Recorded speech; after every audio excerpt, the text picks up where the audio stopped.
आप Venugopal sir, you are a senior person. How can you make this statement against the chair? You know that there is a collective responsibility. Just wait. We are all members of the cabinet.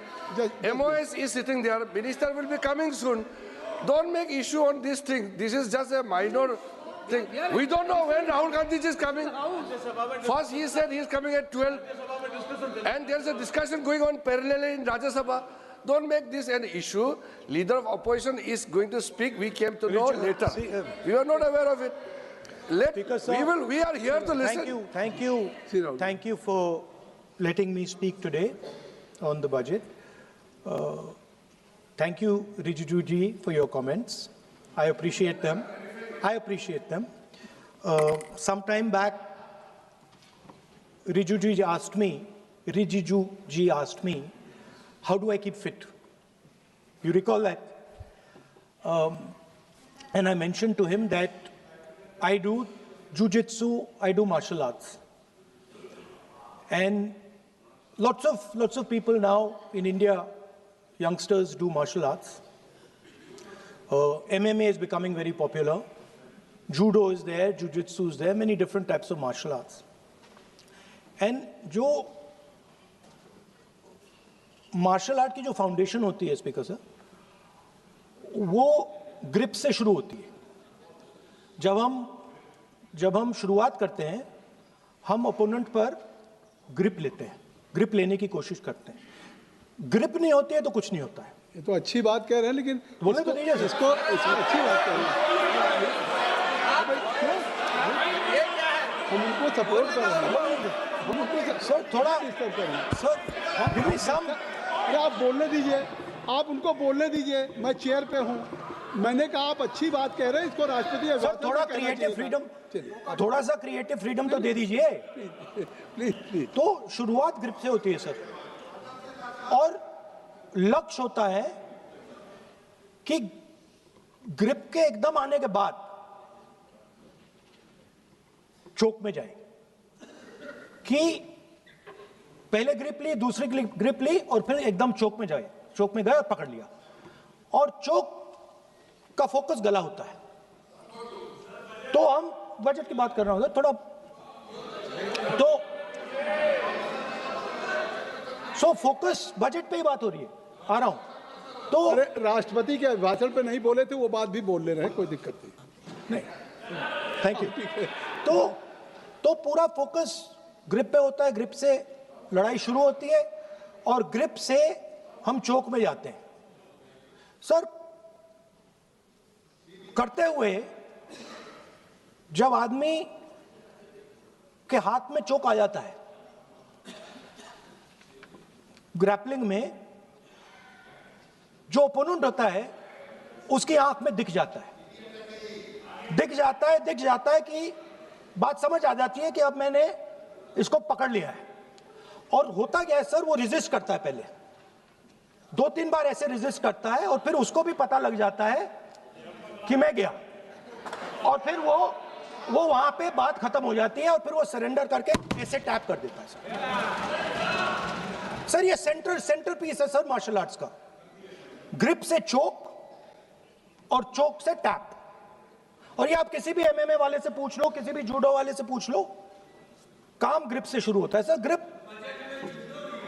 Grip राजनीति में होती है sir, grip business में होती है, politics में होती है. सर जुजित्सु में ग्रिप दिखता है हाथ कहां है, चोक कैसे लग रहा है. सर राजनीति में नहीं दिखती. कहां किसने ग्रिप ले रखी है, चोक कहां लग रहा है, वो दिखता नहीं है सर, छुपा रहता है. तो that is the starting point.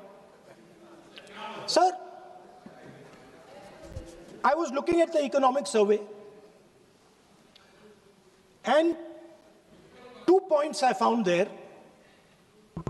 solid points, profound points that I liked. First point, that we are living in a world of intensifying geopolitical conflict. मतलब जो पुराना सिस्टम था, यूएस बेस्ड सिस्टम था, डॉलर बेस्ड सिस्टम था, unipolar जो super power था, उस system को चैलेंज किया जा रहा है. The dominance of the United States is being challenged by the Chinese, by the Russians, by other forces. And the second thing, also profound thing, that we are living in a world of energy and finance weaponization. मतलब energy को और finance को हथियार बना दिया गया है. Main thing they are saying here is that we are moving from a world of stability to a world of instability. Prime Minister stated and NSA stated, shockingly, some time back, that the era of war is over. In fact, we are moving into the era of war. And you can see, war is there in Ukraine, war was there in Gaza, war is there in the Middle East, threat of war is there in Iran, we had Operation Sindoor. So we are moving into a world of instability. The dollar is being challenged. The central game, as my friends on the other side understand, is the dollar is being challenged. US supremacy is being challenged. We are moving from a world of one superpower to some new world that really we can't predict. Maybe two superpowers, maybe multiple powers. And it's an unstable world. And that is what you have said in your economic survey, and I agree with it, 100%. At the center of this fight is the concept of AI. Everybody says that we are moving into the era of AI. And I'd like to warn the government that AI is going to have many, many consequences. One consequence of AI is going to be that something that we relied on, the Congress Party and the UPA built, the entire Indian IT industry, companies like Infosys, companies that are at the forefront of information technology are going to struggle. They're going to be challenged. The idea of becoming a software engineer, which is a very popular idea in India, going to be challenged. Lots of our software engineers are going to be replaced by AI. So why I'm saying this is we're moving into a turbulent world, dangerous world. Now, when you move into a dangerous world, what is the first thing that you have to understand? The first thing you have to understand is what are your strengths as a person and as a nation. So I'd like to say to the House here what I think are the strengths of our great country. And I would say that the central strength is our people.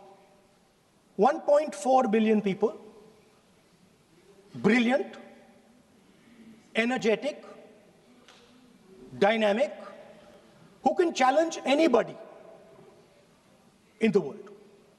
Biggest strength. But it's not only the people. Because in the 21st century, a very interesting thing has happened. People create data. So we have the biggest data pool on the planet. 1.4 billion people means massive amount of data is being generated in India, and data is wealth. Everybody talks about AI. But talking about AI is like talking about the internal combustion engine without talking about petrol. The petrol for AI is data. So let me repeat that. The petrol for AI is data. Meaning if you have AI and you don't have data, you have nothing. If you have AI and you don't have data, you have nothing. Now, which are the two biggest pools of data on the planet? The Indian pool of data and the Chinese pool of data. They also have 1.4 billion people. We have bigger population than them. We allow more freedom. We allow our people to do more dynamic things, so we have, in fact, more interesting data. What's the second strength? The second strength, and what do you need in difficult times? You need food. Who produces our food? Our kisans produce our food. Our laborers produce our food. This is what gives us strength. This is what allows that data to be produced. This is what allows that brilliance to be generated. And we fought for food security. Food is abundant today. So that's the second thing. And the third thing, what do you need to run a modern country? You need energy. You need fuel. You need petrol. So these are the three things that need to be protected in turbulent times. Our people and our data, our food supply, the ability to produce food, and our energy system. Now, what's interesting to me is that the budget recognizes these things. The budget recognizes that we are going into a dangerous time, intensifying geopolitical conflict. The budget recognizes that energy and finance are being weaponized all across the world. Dollar is being weaponized, dollar is weakening in value, gold, silver prices are going up. Everybody can see this. But there is nothing in the budget. There's absolutely nothing in the budget that looks into these two issues. There is nothing in the budget about energy and finance weaponization. There is nothing in the budget about the intensifying geopolitical conflicts and what we are going to do about it. The budget just reads like any of their budgets, right? And budget is something, of course, that comes once a year. But in parallel to the budget, something new has happened. The US deal. We have made a deal with the United States. Now, one thing I'd like to make very clear, and this is something that is not well understood. In a contest between the United States and China, the single most valuable asset is Indian data. If the Americans want to remain a superpower, please understand what I'm saying. It is very profound what I'm saying. If the Americans want to remain a superpower, and if the Americans want to protect their dollar, the key to that is Indian data. Why? Because the Chinese have a data pool of 1.4 billion people. And you can take European data, you can take African data, you can take American data, add it all up. It does not compete with Chinese data. So the real fight that is taking place, I'm saying what is our strength? I'm saying if India is going to go to the table, then what do we put on the table? What do we say? Listen, this is what we put on the table. And what we put on the table, it's beautiful. What we put on the table is our people. Their wisdom, what they do, their likes, dislikes, their imagination, their fear. This suddenly in the 21st century has got value. In the 20th century, it had no value. I remember so many people saying that population is a weight, population is a disaster. No, population is the biggest asset you can have. It's a strength. But it's only a strength if you recognize that data is important. Now, what is surprising to me? What happened in the deal? If we were if the India alliance was negotiating with President Trump, I will tell you what we would say. The first thing we would say is, President Trump, the most important thing in this equation is Indian data. You want to protect your dollar? You want to protect your dollar? We are your friends. We appreciate you. We want to help you protect your dollar. But please remember that if you want to protect your dollar, the biggest asset that can protect your dollar is lying with the Indian people. First thing. Second thing we would say, President Trump, if you want access to this data, then please understand that you are going to talk to us as an equal. You are not going to talk to us as if we are your servants. Second thing we would say is, Mr. Trump, please understand that our energy security is our energy security. And no matter what happens, we are going to protect our energy security. And the third thing we would say is, President Trump, we understand that you have a voter base, agricultural voter base. We understand that you need to protect your farmers, but we will also protect our farmers.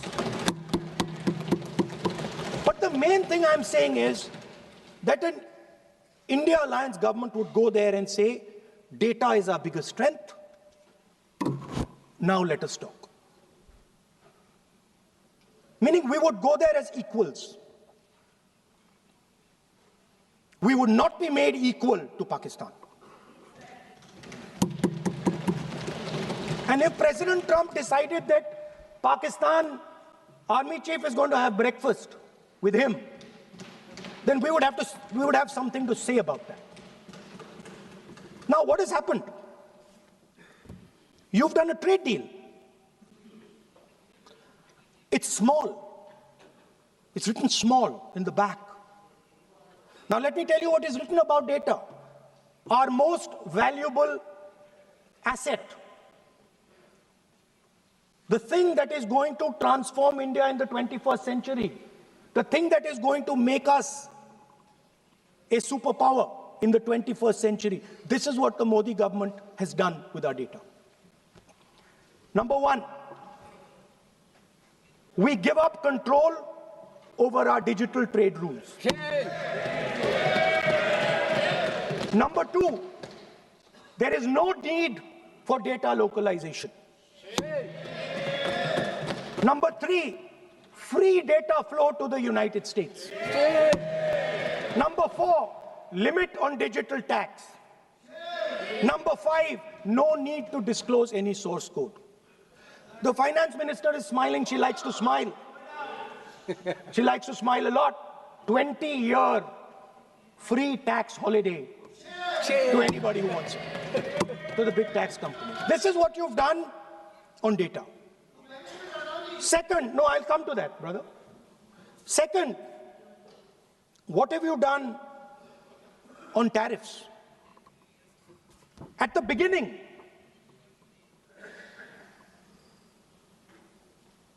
$3% was the average. 3% was the average. It has now gone up to 18%. A 6% increase. 6x increase. Sorry, thank you. US imports to go up from $46 billion. You're talking about our budget. US imports to go up from $46 billion to $146 billion. I mean, this is absurd. This is absolutely absurd. And they have no commitment to us. We have a commitment to them. We are going to add $100 billion a year to your imports, and no commitment to us. We're just standing there like fools.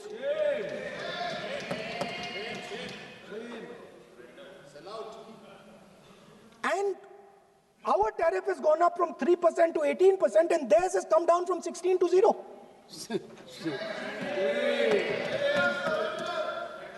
Now, I understand that the people across the aisle here want to protect our country. I understand the people across the aisle here value our data. I believe they do. I also believe that the Prime Minister understands that India's biggest asset is its people, and as a result, its data. I know that. I do not believe for 1 second that the Prime Minister does not understand this. Next, textiles. I visited a Gurgaon factory recently, and I asked them what's going on. They said, we're finished as a result of the tariffs. Now what have you done? You have, the United States has reduced Bangladesh's tariff to 0. And our tariff is 18%. What do you expect our textile people to do? They're dead. They're finished. The entire textile industry is gone because their competitor is Bangladesh. If Bangladesh imports US cotton, they have 0% duty. Finished. Textile industry gone. Let's talk about energy. What we need for the data, what we need for our food, what we have fought for, energy security, gone. Now the United States will decide who we buy oil from. Yes. The United States will come to us and say, you cannot buy oil from so-and-so, and so-and-so, and so-and-so. Russia, Iran, whoever they want. They will decide. Our Prime Minister will not decide. Please understand, and they will monitor. They will keep a watch, meaning they will look, and if India buys oil from anyone they do not want, they will punish us. And they will take our tariffs right back to 50%. For the first time in Indian history, our farmers are facing a storm. Makka, soybean, lal jawar, kapas. You have opened the door. You have opened the door to mechanized American farms, thousands and thousands of acres each farm. You have opened the door to crush our poor farmers. It is disgraceful. It is disgraceful. No Prime Minister has ever done this before. And let me tell you, no Prime Minister after you is ever going to do it.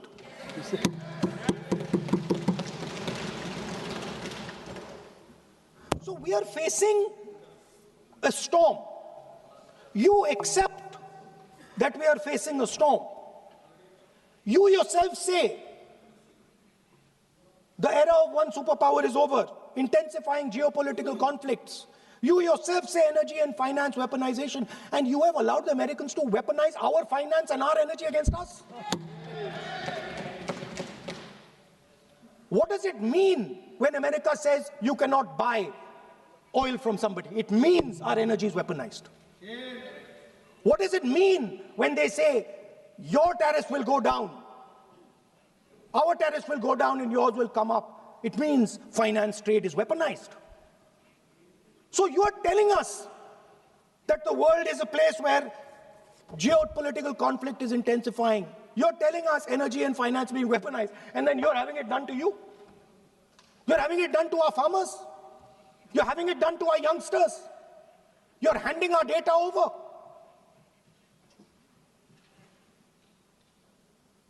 How can you even make these statements? How can you even come to this house and talk this type of nonsense? Are you not ashamed of yourselves? Are you not ashamed of giving?